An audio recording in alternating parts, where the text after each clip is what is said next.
Before we get started, please make sure to like this video, subscribe to Headline USA, and share this news with your community.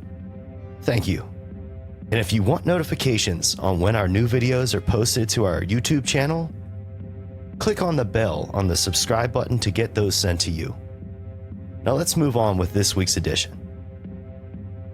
Starting off this week, we have a double scoop of nuts served up by our own editor-in-chief, Ken Silva.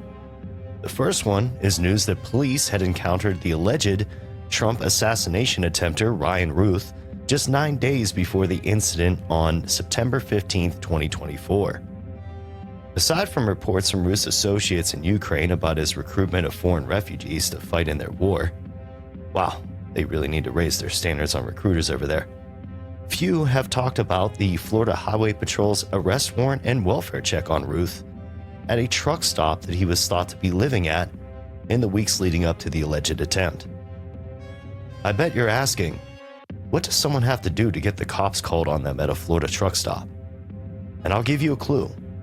It wasn't for littering the parking lot with Armour brand Vienna sausage cans.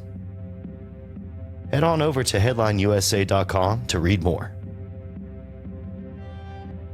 The second scoop from Ken this week is about records showing that Routh once ran what's described as a full-fledged criminal enterprise, showing that it must not take that much skill to do so. Routh, who was already on probation for a felony explosives conviction, another red flag if you ask me, was subject to an arrest warrant on January 27, 2010, where police found stolen property, including even the kitchen sink. In a strange twist of events, if you want to call it that, Routh, who was charged for 3 felony counts of possessing stolen goods in July of 2010, was given a suspended sentence of 2 days in jail, plus time served. Also, he was somehow not charged with violating the terms of his aforementioned probation because of the charge reportedly being filed in error. Does it sound like everything is adding up here, folks? Let us know what you think in the comments section on Headline USA and on the comments section of this video. Next up, we have a name that always makes me twitch, Hasan Piker, who has apparently been questioned by the CBP over his, quote, pro-Palestinian views, unquote. The amount of fingers that Piker requested in his questioning has not yet been reported. However, due to his egalitarian philosophy, I'm guessing at least 2 or more. Headline USA's own Jose Nino lays out in his article that the Inquisition, if you will, happened this past Monday at Chicago's O'Hare International Airport by U.S. Customs and Border Protection agents.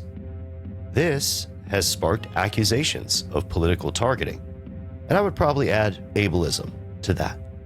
Rolling Stone claims that Piker, returning from France, was taken to a detention center in O'Hare and asked about his views on Donald Trump, Hamas, and whom he supported. Aside from my personal thoughts about Piker, does anyone in the audience want to face Chicago's version of the Spanish Inquisition next time they come home from abroad? Share your thoughts with us on X and make sure to follow us there. In another story, Ken Silva reports that a founder of a government contracting firm has been busted in a massive bribery scheme.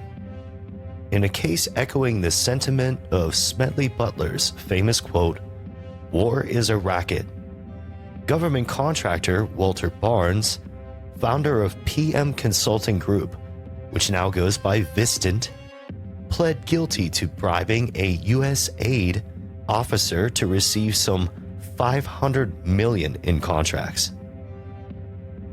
The USAID officer he bribed also pled guilty. Thanks to the reporting of online sleuths, it was found that Vistant received numerous contracts to work in Ukraine under the Biden administration, which included being a technical advisor for human rights. And boy, isn't that a charming title. Albeit unclear if any of the Ukraine contracts were linked to the bribery scheme, court records show that Barnes's bribery scheme ran from 2013 to 2023, which leaves plenty of room for plausibility.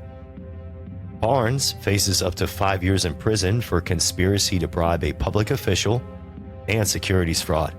Subscribe to Headline USA on our website to get stories like this delivered to your inbox. And last this week, can you folks tell me what's wrong with this picture? As a media producer, this one gave me a good laugh.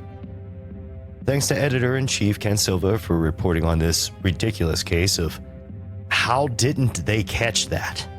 Please read more on HeadlineUSA.com this week and look for another edition next Monday.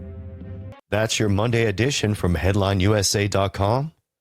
Have a great week and stay free.